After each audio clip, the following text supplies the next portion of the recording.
Roses are red, I have a wild imagination. Some things are underrated, like Persona 5, the animation. This anime has problems, bad animation, bad pacing, and several other issues that other reviewers have brought up, and I actually agree with them. But just because a product is bad doesn't mean that there isn't a single thing that makes it good. I'm making this video because while it is very easy to see where the anime went wrong, it's harder to see what the anime adaptation did right.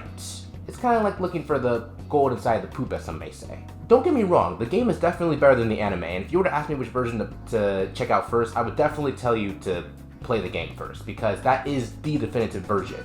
But this anime still gets a lot of unnecessary hates, and I'm going to be pointing out things that make it good. Despite the episodes themselves not looking very good aesthetically, the openings, on the other hand, look great in my opinion. Especially the second variation of the second opening, Dark Sun. The first version looks flashy too, with lots of colors and patterns, but the second version has an art style that reminds me of Dragon Ball Super Broly's aesthetic due to the soft look the characters have while still having that 2010's anime look, if that makes sense.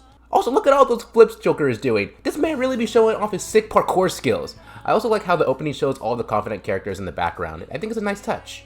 The first opening, despite not looking as clean as the other two, still looks decent. I like the outros as well. I think they match the Persona 5 aesthetic perfectly. And while I can see some people thinking it's lazy because it's just a bunch of walk cycles, I still think it has some charm. They even added some personality to how some of the characters walk, like how Futaba lifts her legs higher than everyone else, so it looks like she's marching, and how Mona does a little hop every few seconds because he's shorter than everyone else. I also like how the Mona card dances to the music in the second outro, as well as how a new Phantom Thief gets added to the end once they join the team. On top of that, all of the intros and outros are sung by Lin, the original vocalist of the game, so they all earn the Persona 5 official seal of approval in my eyes. One thing you'll notice about this anime if you've played the game is that they not only removed certain elements from the original story, but they also changed how certain events in the game played out. While this is usually for the worse, there are some instances where this is done for the best. Case in point, Yusuke's awakening. Let's look at the game, shall we?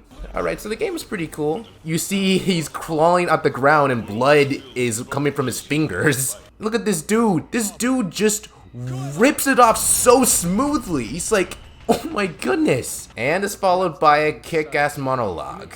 Let's see the anime.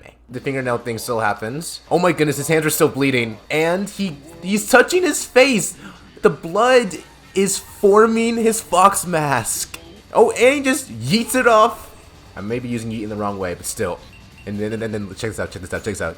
Look at this. This dude just froze all those enemies with one sword strike.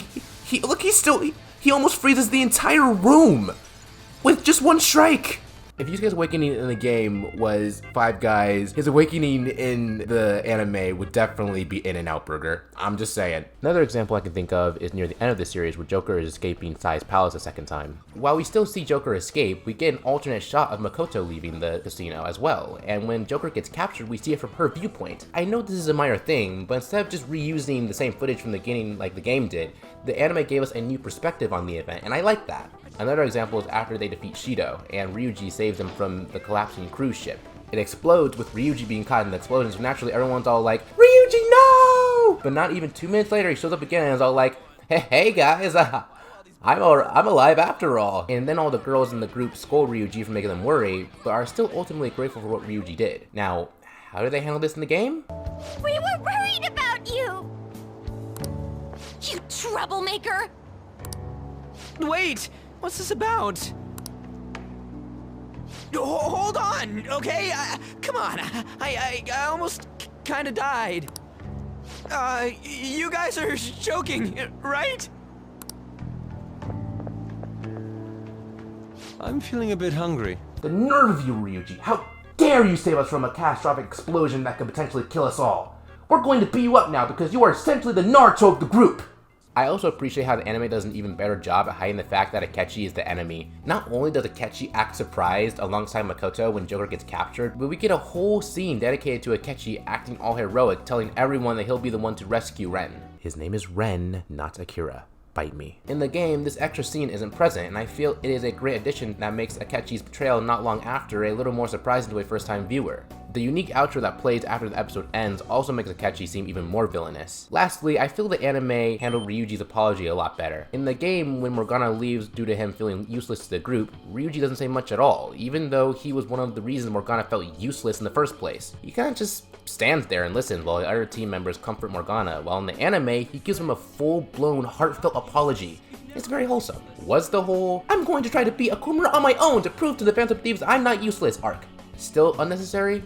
Yes, absolutely. But since it had to be included because of it being a plot point in the game, I'm glad they at least altered it for the better. I covered this briefly earlier when talking about the outros and intros, but one of the greatest things about Persona 5 is the exceptional soundtrack. Its soundtrack is so good that if you play the game without it, you will discover the true feeling of pain.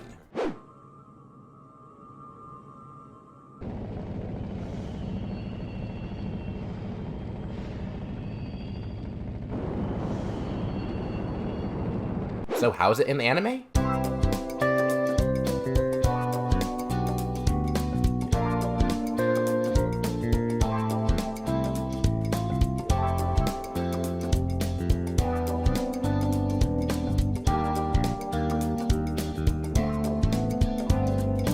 It's freaking fantastic! While most of the tracks are just reused from the game's OST, the anime original sound great as well. They all have that nice, smooth jazz feel that Persona 5 is known for. Songs like It's a Fine Day, Akechi's detective theme, and Romance are just a few of the anime exclusive themes that are my personal favorites. I believe this anime gets way more hate than it deserves. Sure, it has plenty of things that make it bad.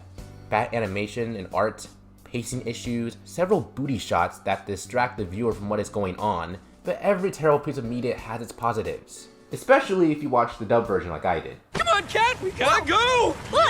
On the what scale, I'd give this a solid 4. Yes, it has problems, but I feel that the positives outweigh the negatives. Not by much, but by a little bit. Although I will say from personal experience, go and get the game before you watch the anime, because the game is the definition of perfection. Okay, that's all I have to say. Video over. Bye, people.